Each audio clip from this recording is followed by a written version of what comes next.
Retinol হলো vitamin এর একটা ডেরিভেটিভ মানে হলো ভিটামিন এ থেকে এটা তৈরি হয় এবং এটা খাওয়ার নয়, এটা লাগানোর একটা ক্রিম টাইপের পাওয়া যায়।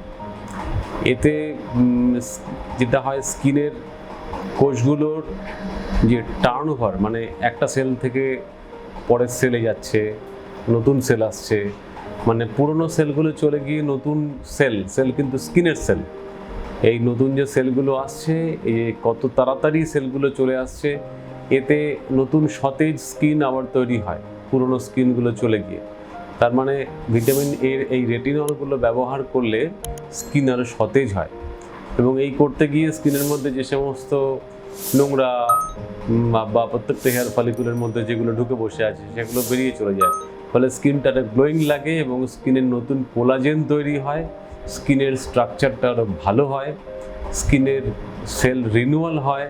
সব মিলিয়ে মিশিয়ে এটা একটা অ্যান্টি এজিং প্রপার্টি আছে এবং সেই জন্য রেটিনল কিন্তু খুব ব্যবহৃত হয় ওষুধের মধ্যে।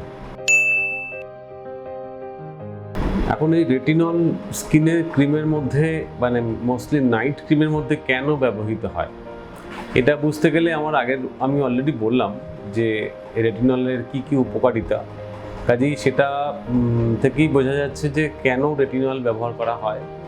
এতে স্কিন সতেজ হয়, স্কিনের বয়স আরও কম লাগে, স্কিন ফ্রেশ থাকে, সেই জন্যই মোস্টলি এই রেটিনল ক্রিমটা নাইট ক্রিমের মধ্যে মিশিয়ে ব্যবহার করা হয়। রেটিনল কিভাবে ব্যবহার করা উচিত বা ব্যবহার করা শুরু করা উচিত, এটা রেটিনল একদম নর্মাল একটা ময়শ্চারাইজার ক্রিমের মতো নয়, এটা একটা ওষুধ। এটা একটু বেশি হয়ে গেলে স্কিনে সমস্যা হতে পারে, ইরিটেশন হতে পারে, স্কিন ড্রাই হতে পারে এবং সবার স্কিনে এটা স্যুট নাও করতে পারে। সেই জন্য আমরা সবসময় বলি যে রেটিনল যদি ব্যবহার করতে হয় তাহলে একটু লো পাওয়ারের রেটিনল প্রথমে শুরু করতে হবে এবং সেটা অল্প সময়ের জন্য, এবং সেটা রাত্রিরে ব্যবহার করতে হবে। ধীরে ধীরে যখন পেশেন্ট বা যে ব্যবহার করছে তার স্কিনে যখন এটা স্যুট করে গেল, তখন একটু বেশি সময় ধরে ব্যবহার করতে হবে। রাত্রিবেলা প্রথমে হয়তো কয়েক ঘন্টা, তারপরে সারা রাত লাগিয়ে রাখা যাবে। স্ট্রেংথও একটু, মানে পাওয়ারটা একটু পরের দিকে নর্মাল পাওয়ারে আনতে, প্রথমে কম পাওয়ারে ব্যবহার করতে বললাম। যখন দেখা যাবে স্যুট করেছে তখন আস্তে আস্তে সারা রাত লাগানো যেতে পারে। রেটিনলের সাথে অন্যান্য কিছু ক্রিম ব্যবহার করা বারণ থাকে, সেগুলো কি? রেটিনল যেটা বললাম যে রেটিনল লাগালে একটু স্কিনটা ইরিটেশন হতে পারে, একটু জ্বালা করতে পারে, কাজেই অন্যান্য যে কোনো ক্রিম যেগুলো লাগালে স্কিনে নর্মালি একটু জ্বালা জ্বালা ভাব হয় সেইগুলোকে না ব্যবহার করাই ভালো একসঙ্গে।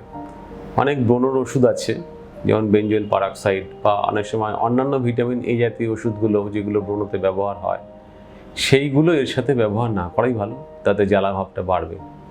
কিছু ওষুধ আছে যেগুলো স্কিনে গ্লো করার জন্য আমরা সময় ব্যবহার করে থাকি, বা যেমন ধরুন আলফা হাইড্রক্সি অ্যাসিড বলে কিছু, গ্লাইকোলিক অ্যাসিড, এই জাতীয় ওষুধ, সেগুলোতে স্কিন হালকা জ্বালা জ্বালা করে, সেগুলো লাগাতে থাকলে রেটিনল লাগালে সমস্যা হতে পারে। ফলে আমরা সেই সমস্ত ক্রিম যাতে স্কিনে একটু জ্বালা হতে পারে, স্কিনে একটু ইরিটেশন হতে পারে, সেইগুলোকে এর সাথে ব্যবহার করতে বারণ করি। তো রেটিনল কিভাবে ব্যবহার করা উচিত, তো এই সবটা শুনে এটা বোঝা যাচ্ছে যে রেটিনল একটা ওষুধ যেটা দিনের বেলা লাগানো বারণ, রাত্রিবেলা লাগাতে হয় এবং অল্প করে শুরু করতে হয়। প্রথমে কয়েক ঘন্টার জন্য, পরে সারা রাতের জন্য। এর সাথে অনেক ক্রিম আমরা ব্যবহার করতে বারণ করি। আস্তে আস্তে সইয়ে ক্রিমটাকে ব্যবহার করা উচিত এবং যে উদ্দেশ্য নিয়ে রেটিনলটা ব্যবহার করা হয় সেটা কিন্তু সহজে আসে না। স্কিনের বয়স কমে যাচ্ছে, দেখতে ফ্রেশ লাগছে স্কিনটাতে, বা স্কিনের মধ্যে টুকটাক হালকা দাগ বা নানা রকম দানা সেগুলো ঠিক হচ্ছে, এই সমস্ত হতে কিন্তু অনেক সময় লাগে।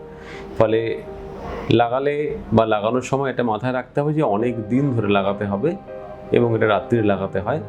মাঝে মাঝে ডাক্তারের সাথে একটু পরামর্শ করে নিতে হবে, স্কিনের ডাক্তারের সাথে, যে লাগিয়ে কোনো সমস্যা হচ্ছে কিনা।